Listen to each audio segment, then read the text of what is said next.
반갑습니다. 성도 여러분, 11월 12일 금요일 아침입니다. 오늘 우리에게 주시는 말씀은 사사기 6장 1절부터 10절까지 말씀입니다. 이스라엘 자손이 또 여호와의 목전에 악을 행하였으므로 여호와께서 7년 동안 그들을 미디안의 손에 넘겨주시니 미디안의 손이 이스라엘을 이긴지라. 이스라엘 자손이 미디안으로 말미암아 산에서 웅덩이와 굴과 산성을 자기들을 위하여 만들었으며, 이스라엘이 바종한 때면 미디안과 아말렉과 동방 사람들이 치러 올라와서 지인을 치고 가사에 이르도록 토지 소산을 멸하여 이스라엘 가운데에 먹을 것을 남겨두지 아니하며 양이나 소나 나귀도 남기지 아니하니, 이는 그들이 그들의 짐승과 장막을 가지고 올라와 메뚜기 떼같이 많이 들어오니 그 사람과 낙타가 무수함이라. 그들이 그 땅에 들어와 멸하려 하니 이스라엘이 미디안으로 말미암아 궁핍함이 심한지라. 이에 이스라엘 자손이 여호와께 부르짖었더라. 이스라엘 자손이 미디안으로 말미암아 여호와께 부르짖었으므로 여호와께서 이스라엘 자손에게 한 선지자를 보내시니, 그가 그들에게 이르되 여호와께서 이같이 말씀하시기를, 이스라엘의 하나님 내가 너희를 애굽에서 인도하여 내며 너희를 그 종되었던 집에서 나오게 하여 애굽 사람의 손과 너희를 학대하는 모든 자의 손에서 너희를 건져내고 그들을 너희 앞에서 쫓아내고 그 땅을 너희에게 주었으며, 내가 또 너희에게 이르기를 나는 너희의 하나님 여호와이니 너희가 거주하는 아모리 사람의 땅의 신들을 두려워하지 말라 하였으나 너희가 내 목소리를 듣지 아니하였느니라 하셨다 하니라. 1절 말씀을 보시면 이스라엘 자손이 또 하나님께 악을 행하였다라고 말씀합니다. 그들이 가나안 땅에서 행한 악은 무엇이 있을까요? 답은 오늘 본문 마지막 10절에 있습니다. 이스라엘 백성들은 가나안 땅에 들어와서 아모리 족속이 섬기는 신들을 두려워하였습니다. 다른 신들을 두려워하는 것이 어찌 죄가 될 수 있을까요? 두려워했다는 것은 신들의 존재를 인정했다는 말과 다르지 않기 때문입니다. 신들의 존재를 인정하지 않으면 두려워할 것도 없기 때문입니다. 그러자 하나님은 7년 동안 이스라엘을 미디안의 손에 넘겨주었습니다. 이 말씀을 오해하면 미디안이 이기도록 해주신 것이라고 생각하기 쉽습니다. 그러나 하나님은 이스라엘 백성과 함께하지 않으심으로 이스라엘 백성이 미디안 군대에 패한 것입니다. 하나님은 이스라엘을 도우실 수도 있고 떠나실 수도 있습니다. 이것은 하나님의 주권입니다. 하나님께서 이스라엘 백성들을 떠나시자 이스라엘은 미디안에게 약탈을 당합니다. 하나님은 자신을 믿지 않고 아모리 족속이 섬기는 신들을 믿고 두려워하는 이스라엘 백성들과 함께하여 주지 않으셨습니다. 7년이라는 세월은 절대로 짧은 시간이 아닙니다. 지금 우리는 코로나의 기간이 2년이 채 되지 않았는데도 매우 큰 어려움을 겪고 있습니다. 많은 소상공인들이 경제적 손실을 입고 있고 또 민생이 파탄이 날 지경에 이르고 있습니다.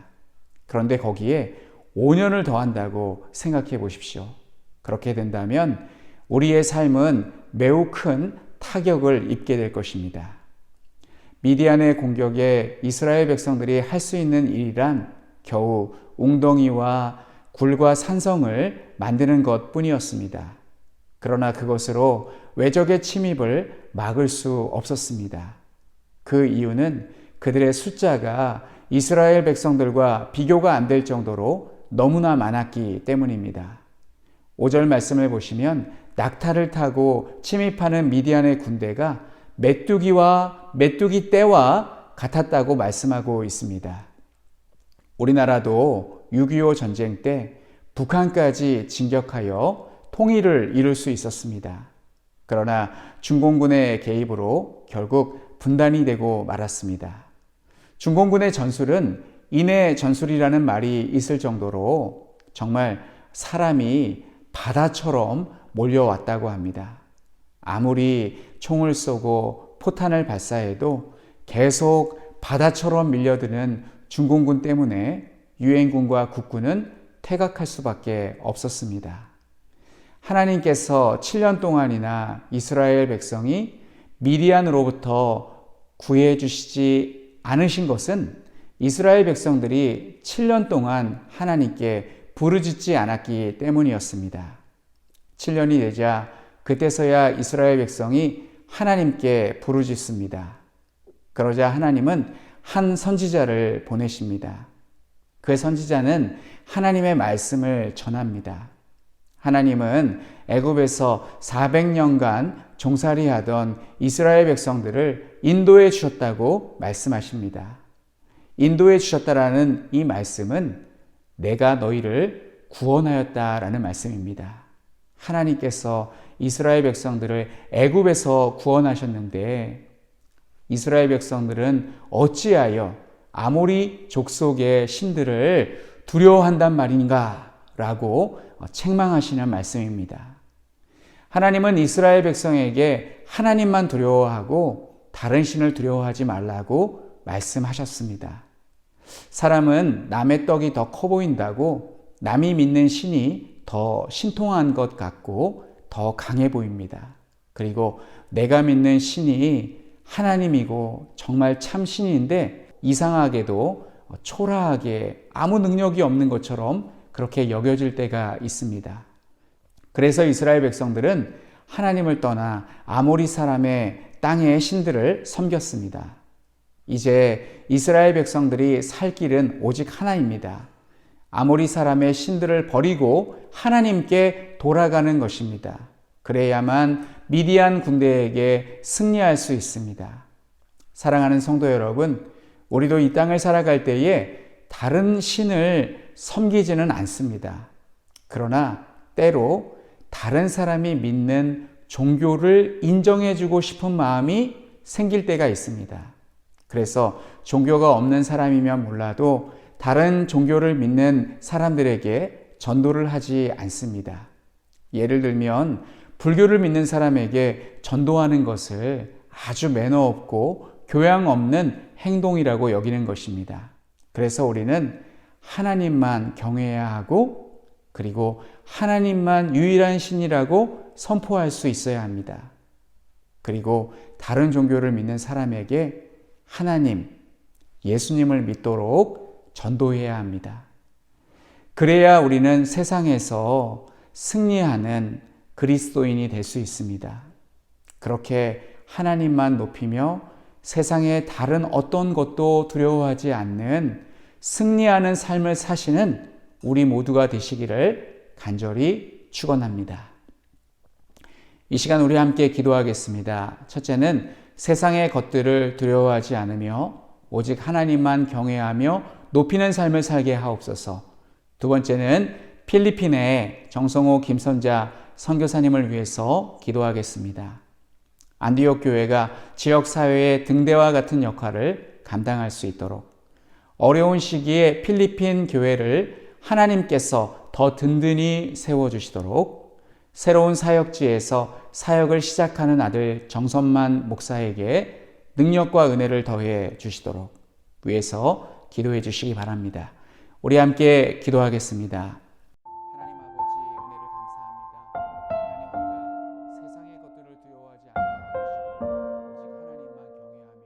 오직 하나님만 경외하며 높이는 삶을 살게 하여 주시옵소서. 하나님 세상에 수많은 종교가 있습니다. 하나님 오늘날 많은 사람들이 다른 종교를 인정해 주라고 기독교에서 믿는 하나님이 예수님이 참 신이라고 바타적으로 그렇게 살지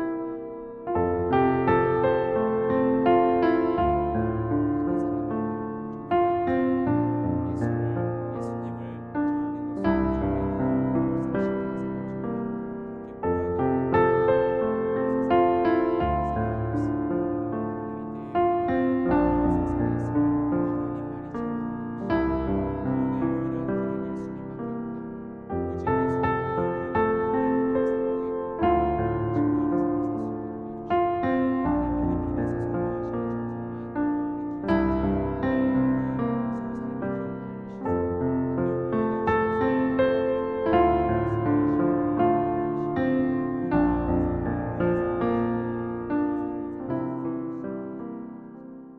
하나님 아버지 은혜를 감사드립니다.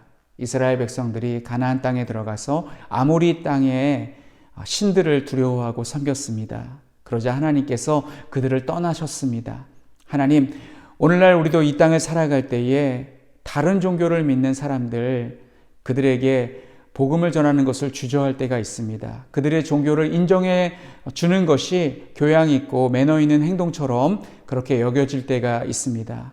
하나님, 우리의 입장을 분명하게 할 수 있게 도와주시옵소서. 하나님만이 참 하나님이시고 구원의 길은 오직 예수 그리스도뿐인 것을 믿고 전할 수 있는 그러한 삶을 살 수 있도록 인도하여 주시옵소서. 하나님, 필리핀에서 선교하시는 정성호 김선자 선교사님과 함께하여 주셔서 코로나의 어려운 시기 가운데 하나님께서 함께하여 주시사 선교의 사명을 잘 감당하게 하여 주시고, 그리고 사랑하는 아들 전선만 목사님, 미국에서 새롭게 시작하는 사역 가운데 함께하여 주셔서 하나님 영육간의 강건함으로 사역을 하실 수 있도록 하나님께서 늘 함께하여 주시고 동행하여 주시옵소서. 오늘도 코로나의 어려운 상황 가운데 살아가시는 우리 모든 성도님들의 건강과 안전을 지켜주시기 원하옵고 예수님의 이름으로 기도하옵나이다. 아멘.